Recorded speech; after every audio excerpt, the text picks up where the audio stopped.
Hey, everybody, and thank you for joining the Voice of the Local Business. Today, it's my privilege to have a dear friend of mine, Mr. Marc Mero, formerly known as Johnny B. Bad, and we're so excited to have him here today. Say hello to the folks here, Mr. Hello, Johnny B. Bad. I'm a bad man. He's a bad man. He's a bad man. You better watch out, right? Well, thanks for having me, Tim. Thank you so much. So Marc and I are very good friends. I would say we're very close friends. We're neighbors, man. We're neighbors Yeah. and good friends for a long time, and it's a privilege to have you, and thank you for joining us. Really look forward to hearing about your business. I know some of our fans are big fans of you, so to speak, but we want to hear more about what you're currently doing in the schools, which to me is just so interesting. So before we get started, why don't you tell us a little bit about your history, tell us a little bit about yourself. Where did you grow up? I was actually born in Buffalo, New York. I lived there until I went to high school in Syracuse, New York, Liverpool High School. Grew up in a really poor, rough section, real on the west side of Buffalo, New York, and really had a tough upbringing there. Yeah. My mom got divorced when I was 8 years old, so a single family mom taking care of 3 kids at the time, and it was tough, but it's part of my story. It's part of the journey. You know, it's through our struggles we find our strength. Yeah, it's the ingredients, right, that God puts in us sometimes. Yeah, sometimes people don't realize that right. that during those tough times is really makes us who we are today. Right, that's right. And as I look back on my life, no matter how bad it may have been, I'm so glad. I wouldn't want to change anything. Yeah, me too. I mean, I came up out of a similar background. And some of the things that I experienced as a child today, I look back on them, although going through them at the time was difficult. It put into me some of the things that helped me be the man that I am today, and so I'm grateful for those things in a strange way, What's so amazing about that is that because of struggles that we have gone through in our life, you meet a young person that's going through the same struggle, and they're like, you can so relate to them, and you can give them advice, and you give them hope. And I think that's what kids are looking for today is hope. Yeah, that's so true. I really appreciate what you're doing. So before we get into your business, tell us a little bit about your wrestling career.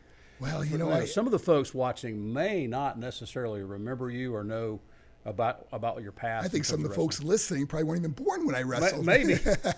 I wrestled, I don't know, for 14 years. I wrestled first with WCW World Championship Wrestling, based right here out of Atlanta, Georgia. It was owned by Ted Turner. I wrestled there as a character named Johnny B. Bad. I was a bad man. Yes. I remember Johnny B. Bad. Yeah, it was a fun, flamboyant character that was just outrageous. So outrageous, it was contagious. Was that your line? Oh yeah, Okay. I used to have a lot of fun with taglines with that character. Yeah, I'm so pretty. Pretty. Hush. Oh hush. It was based on. It was kind of a combination of Little Richard and Muhammad Ali. Yeah. Yeah, and it was a lot of fun. I had so much fun playing that character. I did that for 6 or 7 years with WCW, and then I went into WWE. World Champion or World Wrestling Entertainment. It was called WWF back then. WWF. Yes. What was the F? What is World Wrestling Federation. Federation. Yeah. That's right. And they changed to WWE, and I wrestled there for many years as Wildman Marc Mero. Okay. Came in with my assistant Sable. She was my wife at that time. Yeah. And then I changed over to Marvelous Marc Mero, and had a lot of fun being a bad guy for a while. Right. Yes, and what's so cool about this all is that I'm actually writing a book now, and Okay. the book is entitled From Bad to Good. Oh, wow, that's awesome. So is there going to be a pathway to get that book? There will be. It won't come out until, I believe, August or September. So down the road. This year, 2024, correct? Yes, 2024. Okay. Yeah. We're just finishing up. Okay. We're about 75,000 words in right now. It's incredible, but Wow. it's just amazing reliving many of these life stories, things that happen in your life. I always like to relate to how I can help somebody today. Sure. Right. Writing about Right. things in the past isn't always easy, but Sure. you got to be honest with yourself. Yeah. So that's a great springboard into your business. So tell us about your business. Tell us about what it's called and how it started and why. The business I have is called Champion of Choices, and it's all about, we're defined by the choices we make in our life. The choices we make today can affect us and our families the rest of our lives. So I go to schools all over the world. Tim, I've been everywhere. I've been to Russia, been to Guatemala, the UK, Puerto Rico, and it's just been an incredible journey. Before the pandemic, we were averaging 230 events a year. My goodness, that's so hard to imagine. We're reaching a lot of people. We get hundreds and hundreds of letters. Our social media pages have, 500,000 followers. I mean, millions of followers when you talk about all of them together, Sure. But our YouTube views are incredible. Millions and millions of people have seen our YouTube videos. Yeah. And there's no greater joy than helping another person. The greatest commandments, love God and love people. That's right. And if you have those two major commandments in your life, boy, I tell you, it brings joy. It brings joy to joy. People don't realize that by helping someone else, actually the person that's happiest at the end of the day is yourself. Yeah. So here's a good question for you. What's the most important thing you want your listeners to know about you and about what you've learned with your company? So there's a lot of folks that are listening to this podcast who are perhaps up-and-coming entrepreneurs, or they're thinking about starting a business. Right. So talk about that. What were some of the challenges when you first started Champion of Choices? What were some of the challenges, and how did you overcome them? I think people are so concerned with failure that they don't take a chance in life. And I want to tell you, you're going to pass failure on your road to success. That's right. Anybody that's successful will tell you that they've had failures in their life, including myself. That's right. And the other thing I want to say to anyone out there is that, we all go through storms in life. Life is not easy. We all go through storms. Some storms, you can just walk through them. Yeah. Some storms, you got to run through. And I'm telling you, there's going to be storms that come in your life that you got to hang on with everything you got. Don't give up. Don't give in. And don't give the devil a ride, because if you give the devil a ride, he'll end up driving. Be safe out there. That's good. Don't give the devil a ride, or he'll wind up driving. He'll end up. That's right, man. Really every time. But you know what? Really Here's the thing: is that when those storms come, hang on with everything you got, because I promise you, after every storm, the sun eventually is going to shine, and it's going to be brighter than you could ever imagine. Just don't give up. Don't give up. Keep on keeping on. Yeah. Persistence, I think, is the word that we would probably say, is persistence. Consistently making the right choices all the time. Yes. That's why I share where my good choices took me and my presentations, and I'm very blatantly honest where those bad choices took me. Sure. Because you've got to really let your audience know where these choices can take you, whether it's what they're getting into, and we become who we surround ourselves with. It's so important. Yeah. The Bible says in 1 Corinthians, I believe it's 13:30, it says, don't be misled. Bad company corrupts good character. Yeah. And what God's saying way back then? We become who we surround ourselves with. Yeah. And that's why at schools I can't use biblical references, but I can use things like your friends are like elevators. They're either going to take you up or they're going to take you down. Yeah. When you first moved in several years ago, one of the first things that when we were talking about it, you said, maybe this was in one of your shows, I'm not sure where, but I know you said this: show me your friends and I'll show you your future. Yeah. And even as far as yesterday, I was talking with another person that was struggling with some things. And I mentioned that. I said, and that's so true. I mean, I don't care who you are or what your age is. You show me your friends, that's going to be your future. If you're hanging out with bums and losers, or you're going to be a bum and a loser eventually, right? Yeah, you really got to be careful of who you spend your time with. That's right. And I often notice, like, when you're with someone that's constantly talking about someone else. Yes. Rest assured, if that person's a friend of yours, they'll probably be talking about you too. Yeah, that's true. That's very true.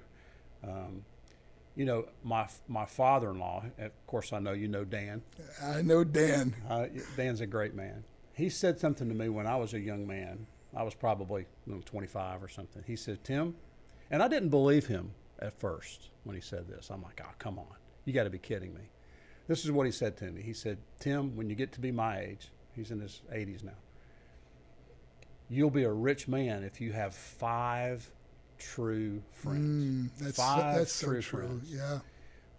And he says most people never have 5 true friends, best friends, people that'll stick with you through they're like the root of the tree. I heard something recently that friendships are they're in categories. You have friends that are leaves, they blossom for a season and then they fall away. You have friends that are branches that hang in there for a while and then eventually they break off. But then you have people that are roots that are there for you no matter what, no matter what. And I think that's kind of what he was referring to, is the importance of choosing your friends and your associates is probably one of the most important things we can do as men, isn't it? It really is. You know, I think about the friends that I've had that for 30, 40 years now. I mean, to build relationships like that over that many years, you realize that those are the roots. Yeah. Those are the friends that you really can count on. Yeah, they're roots. They're going to be with you no matter what. No matter what, they're with you through thick and thin. Here's another question for you that a lot of our entrepreneurs will ask. Success. Let's talk about success. You've been successful, obviously. How do you measure success for your company just beyond revenue? So everybody thinks, well, if I make this much money, then I'll be successful. Well, is there something more to success? The first thing I could say is don't just base it on revenue. Right. Because I tell you something, when you focus on just that, it really takes away from what's really important and the long-term the relationship you're going to have with the company, with whoever you're working with. I base my success, I think about this, that in the end, we all leave a legacy. Yes. It's not going to be how right. big my house was, what kind of car I drove, or how much money I had in the bank, or how much money my business was making. The legacy I pray I leave is a difference I was able to make in another person's life. That's right. And that's a legacy we should all shoot for. That's and really that's good. what I look at success as. Yeah, that's such an important thing. Sunday at church, we go to the same church together. We do. He was talking about. I try not to sit near you. Try not to sit because I smell weird, right? No. I'm kidding. No, he said everybody's leaving footprints. Do you remember him saying that? Everyone leaves a path of footprints behind you. And somebody, the successful ones are following in your footsteps. Yes. And I think for those that have a successful business and they're able to have a place where they're actually able to teach people, that's probably one of the most important things that they can come to realize themselves is people are following me. Yeah. People are going to do what I do. They're going to act the way I act because they look up to us, right? That's so important. Here's another question for you. This is really important. How do you stay motivated and focused during challenging times within the context of your business? I know obviously we've talked about it. I know you've had challenging days, challenging times when you're tired or you just don't want to get on an airplane again, or it's raining in New York City. It's like, I remember you telling me about the downpour when you're in New York City. You just don't want to get out there. You're tired, just want to stay home. What makes you get out of bed and go do it? First of all, that is so true. That there's days you just don't have the energy. You don't feel like you have the energy. But at the end of the day, it's always comes down to the difference you're making in someone else's life that just inspires me. And I've done up to 5 presentations in a day. Now remember, my presentation is an hour long, and it isn't just like you can call it in. You're going through emotional roller coaster of life in a presentation. Oh my! The highs, the lows, and you take on a lot of pain from other people because all of a sudden you get all the letters of kids that are depressed or battling anxiety, suicidal thoughts, and then you're dealing with all these kids that are writing to you, and you take on a lot of other people's pain. Yeah. And you have to really have downtime. You have to have some alone time and quality time with God. For me, it's just some time where you can just be by yourself. Yeah. And because I'm in front of crowds all the time. All the time. Wherever I am, there's so many people around me all the time. Right. That sometimes you just need that quiet time. So important. Jesus in the Gospels said that often he went alone and prayed. He went off by himself and fellowshiped with his Heavenly Father. And I think that's probably why, Jesus was in front of massive crowds all the time, wanting something from him, wanting something. Jesus, heal me. Jesus, provide for this or do that for me. And he has a heart of compassion, and I know you do as well. But I'm sure that it takes a toll on you, and you do need to have that time where you just go and you're quiet and you focus on recharging your battery, so to speak. And for me and for you, I know this, is quality time in prayer and studying Scripture and letting that recharge you, Or having that close friend you can also talk to about certain situations that you normally couldn't just share with somebody. Yeah. Mark, share with us how the schools have changed over the past several years, and how do you deal with that? I mean, Yeah. Every school is probably a little different, and there are some that are maybe easier to deal with than others. How do you deal with that in a graceful way? The greatest gift that we can give, and I get this from God, is love. Right. You give people love, man. We're seeing the change I've seen over my 17 years. I just finished my 17th year speaking at schools, and seeing the violence that are happening at schools, the gender confusion, the kids identifying as different things now. I had kid identify as what they call a furry. And there's so many, many schools have great counselors that can maybe share with you what classes to take or what college to go to maybe, but they don't have mental health specialists. They may have one for a whole county, and it may take kid 3 months to meet with a mental health specialist, where kids need to meet with them immediately with some of the things that I'm seeing at schools. And that's what I'm really fighting for, is to get more mental health specialists involved with students and with schools. Yeah, that's great. Thank you. Here's another question. We'll be closing up here shortly, but in closing, I got a couple more questions for you. Entrepreneurs have a tendency to overwork, and they have a tendency to not prioritize their family and sometimes their friends when they're starting up a company. So how do you manage to maintain a healthy work-life balance as an entrepreneur? And what are some of the tools? I mean, I know you mentioned spending time alone with the Lord. Is there anything else that you could give advice to us on folks? Yes, and I'm going to be, I have to be transparent whenever I speak, is that I was guilty of this, you have to put God, family, and then ministry. In other words, your work. It's got to go God, family, work.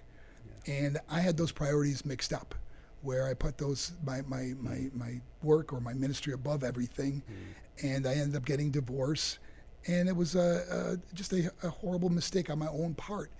And I said, don't ever put your work above your family.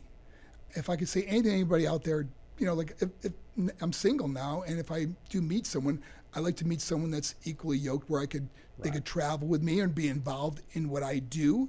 And if they didn't, then I got to slow my schedule down, so I don't ever do that again, and realize the mistake that I made, because it becomes a learning experience. And I don't want that ever to happen, or have to go through that again, of losing someone because of putting something above them. Right. That's really great. Last question, and thank you so much for being with us today, Mark. We really appreciate it. What advice would you give someone who is passionate about starting their own company, but feels overwhelmed by the process? First of all, I always say that people look at starting a business and they think about how much money they're going to make, but I want to tell you that money will follow passion. And you got to take sometimes a step of faith in life. Not everything is going to work out, but like I said, many people pass failure on the road to success. But if you have passion about something, go for it, man. You don't want to look back on your life when you're older and you can't do it and say, why didn't I at least try it when I was younger? And I got to tell you another thing, is that you're never too old. I'm not going to retire. I'm just going to refire. Okay, I won't retire, because I always have to have a reason to get up in the morning. Sure. And so wherever, after my speaking career ends, if it ever did, there will be something else that I would want to do. Yeah. And something I'm passionate about. I'm passionate about helping other people. Sure. Maybe there's another avenue I can go down the road. But anybody listening to this and you have passion for something, go for it, man. There's a lot of naysayers out there. There's a lot of negative people who are going to tell you why you're not smart enough, you're not qualified, you never went to college, you don't have enough money. And let me tell you something. The reason why people tell you that you can't do it is because they can't do it. Yeah. Don't ever listen to people who tell you why you can't do something, okay? That's really, really great. Thank you so much for being with us today, Mark. We really appreciate it. We want to mention our sponsors today. Our sponsor today is Metro Wheels and Accessories, located at 1093 South Cobb Drive in Marietta, Georgia. So there'll be a short video about them after our podcast, and we want to thank you today for joining the Voice of the Local Business, and thank you, Mark, for joining us today. It was very insightful, and we hope that we hope for many more years of success as you continue to travel the country. But you're the #1 sought-after school speaker in the United States. Is that correct? It's been that way for quite a while. Wow. Yes, it's great that I'm in a position now where we get to go to some of the best schools around. And when I say best, I don't mean like when I say best, some really challenging schools is what I mean by saying best, is that there's challenging schools that need to hear a powerful message of hope. Thank you again for joining the Voice of the Local Business, and we look forward to having you and other folks like you on our podcast. Thank you.